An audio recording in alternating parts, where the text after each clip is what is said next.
em autistas, crianças que têm, não só crianças, mas pessoas que têm epilepsia, existem princípios ativos ali. Existe também hoje uma tendência mundial que são as terapias psicodélicas, através de DMT, da psilocibina, que é do cogumelo. Então, isso são assuntos que você tem que debater com conhecimento científico, você não ideológico. Você está estudando psicologia. Eu sou da área de psicologia, eu sou... Isso está abrindo mais um pouco sua cabeça para ter essas duas... Você era mais quadrado em relação a isso? Não, muito pelo contrário, não, muito pelo contrário. Você já fez leitura sobre universitários e tal, foi polêmica, inclusive, no Frente a Frente aqui, na época. Sim, mas é porque era o tema... Só para a gente não sair do tema da maconha? Mas na realidade é o seguinte, é porque o tema era banalizado como se fosse algo recreativo. Certo. Que eu acho que o cidadão tem direito. O que, na realidade, não é uma bandeira que deve se discutir ideologicamente, mas sim cientificamente. Eu sou uma pessoa que eu volto a dizer. Por exemplo, eu sempre fui uma pessoa armamentista, mas eu nunca tive a visão de armar todo mundo no meio da rua. Olha como é diferente. Eu acho que o ponto de equilíbrio, Luiz, é o que faz a democracia mais sólida. Né? Por exemplo, eu sou contra isso, mas contra baseado em quê? Porque eu conheci deputados federais que eram contra, por exemplo, a liberação da cannabis, mas ele fumava cannabis. Eu conheço deputados que eram contra... Da direita?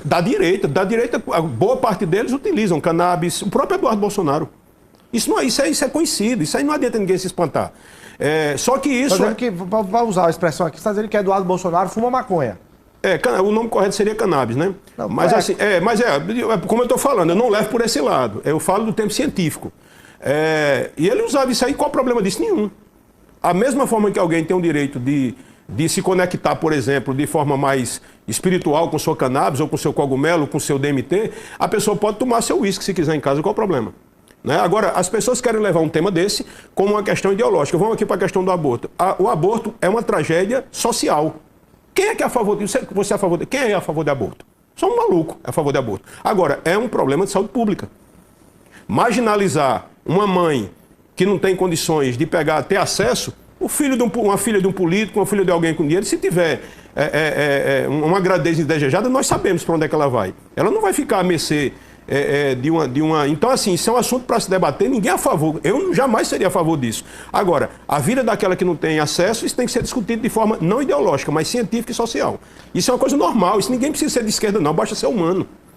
O que você gostaria de falar? Você fez uma leitura aí que é o seguinte, diferença entre o bolsonarismo e a direita. Você está dizendo que são duas coisas... Primeiro que Bolsonaro não é de direita. Ele nunca foi de direita. Bolsonaro é um populista. A pessoa de direita... Olha, Luiz, quando a gente vai para uma história de direita, quando você vai para a história da própria direita, você vê que a direita é um tanto, digamos assim, mais nacionalista. Jamais alguém de direita iria bater continência com uma bandeira de um país estrangeiro. Amigo, é só você estudar. Qualquer pessoa, para fazer uma leitura correta da política, tem que ter um mínimo de noção da história. Porque quando você não conhece a história, você repete os mesmos erros. A política, a sociedade deve ser estudada de forma psicológica, sociológica, histórica. Isso é o que tem que ser feito. As pessoas querem falar sobre política e sobre a realidade do cidadão através de um rodapé, de uma manchete, de um Facebook ou de um Instagram. Por esse motivo que eu não consigo mais... participar de debates, porque não existe debate político. Você acha o pessoal da esquerda... Cai a máscara da direita quando ela não só flerta, mas como ela celebra e aplaude o movimento que foi feito por Donald Trump impondo sanções econômicas ao Brasil. Rapaz, a gente chega a um absurdo de entrevista de rede social, as pessoas perguntarem, você concorda com o que Donald Trump está fazendo? E as pessoas, concordo. Você não tem a menor noção do que está falando. O que existe é O Eduardo Bolsonaro está não só concordando, como aplaudindo e defendendo que ele avance nisso. Porque não sabe o que está falando. O que é que você acha disso? Eu acho isso um absurdo. Eu jamais posso concordar que um deputado que recebe seu salário pela sua nação, pago pelos impostos dos brasileiros, vá para um país estrangeiro conspirar contra a sua própria nação. É o que Eduardo Bolsonaro faz hoje. Isso aqui não estou falando dele, não. Porque ele eu conheço feito a palma da mão. Não tem a menor condição. Primeiro, ele não consegue enxergar o próprio tamanho. A gente está falando aqui de um país como os Estados Unidos, em se tratando de um Trump, que não é nem a elite mundial, ele representa um país que é uma superpotência, mas existe interesse ainda muito maior do que o próprio Donald Trump por trás. Você acha mesmo que Eduardo Bolsonaro é uma pessoa que está influenciando Donald Trump? O que acontece hoje com Donald Trump é que ele está querendo matar dois coelhos com uma cajadada só. Porque o que ele ia fazer com o Brasil, ele ia fazer independente de Eduardo Bolsonaro. Mas ele, como é uma pessoa muito inteligente, Eduardo não, ele está querendo agradar gregos e troianos, quando na realidade uma raposa, um estrategista brutal daquele, um capitalista daquele sem precedentes, você acha que ele é o tipo de pessoa que iria chamar Bolsonaro para tomar um vinho na casa dele? Nunca foram amigo. Trump, ele não tem apego a ninguém, ele tem interesses. É como o americano. O americano em si, ele não tem apego a ninguém, ele tem interesses. O direito, inclusive, se colocam e já estão apanhando, sendo atacados muito diretamente pelo próprio Eduardo Bolsonaro, Carlos Bolsonaro, e por parte de algumas lideranças bolsonaristas que consideram esses governadores oportunistas, estão abandonando o Bolsonaro, já falando em candidatura, já considerando ele fora do jogo. Você está sendo bem generoso, né? O próprio Carlos Bolsonaro chamou todos de ratos. Isso. Né? O que é que eu espero de um presidente do meu país? Primeiro, que ele tenha uma liderança, ele seja líder, ele seja uma pessoa com habilidades de negociação, não só nacionais como internacionais, ele seja alguém que não seja vassalo de absolutamente ninguém, nem do seu próprio eleitorado, mas ele consiga interagir com o seu eleitorado.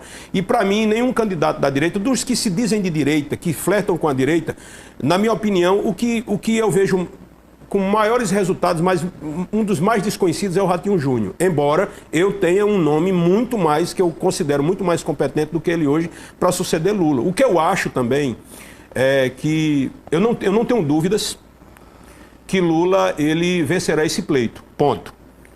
Embora eu acho que seria muito interessante o Lula já se preparar para fazer o seu sucessor. Eu sou uma pessoa que eu presto muita atenção hoje pela própria experiência política que adquiri, que é o Renan Filho. Eu acho ele um personagem muito semelhante ao Eduardo Campos, que faleceu. É alguém que realmente tem pulso, tem liderança e que acho que Lula já deveria olhar, se não já pedindo que se preste atenção em Renan Filho. Renan Filho, ex-governador de Alagoas, exatamente. Ministro dos Transportes. Só para você ter ideia, qualquer pessoa com um mínimo de pesquisa, de leitura, você vê que Renan Filho, eu acompanhei tanto, até porque eu fui deputado federal, base do governo, enquanto o ministro Tarcísio fazia parte dessa pasta que hoje o Renan faz. Renan, se você for lá, se você for uma pessoa honesta com você mesmo, você verá que ele já entregou no mínimo 3, 4 vezes mais do que o próprio governador de São Paulo hoje, o Tarcísio. Então, assim, fora isso, é um governador com excelentes resultados, é um bom nome e que eu presto atenção. Agora, se a gente for para o campo da direita, pelo menos que se diz de direita, vamos lá, botar Zema. Tenha certa paciência, amigo. Zema é uma pessoa que não consegue fechar uma linha de raciocínio. Eu acho até que, por exemplo, a Globo News, eu acho que tem até pena dele quando vai entrevistar. Porque ele não consegue fechar uma linha de raciocínio de 1 minuto. De 60 segundos ele não consegue. Sem falar na leitura que ele tem do Nordeste. Não, é um estresse. Se você soltar Zema aqui, ninguém sabe quem é.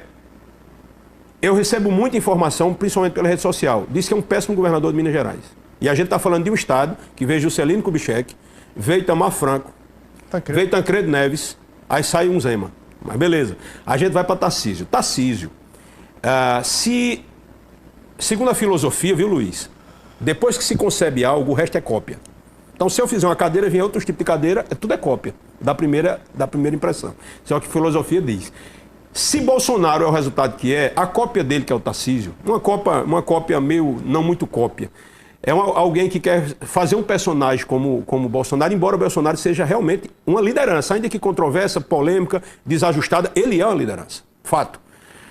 E Tarcísio é um camaleão. Tarcísio faz a mesma coisa que Bolsonaro, só que de forma mais polida. Vai para a igreja, bota uma Bíblia, chega lá, aí vai flertar depois com a maçonaria, aí fica com aquele jogo com os militares. E a coisa que mais me incomoda hoje é essa relação política-igreja. E Tarcísio faz isso de uma forma extremamente incômoda. Mas Julia,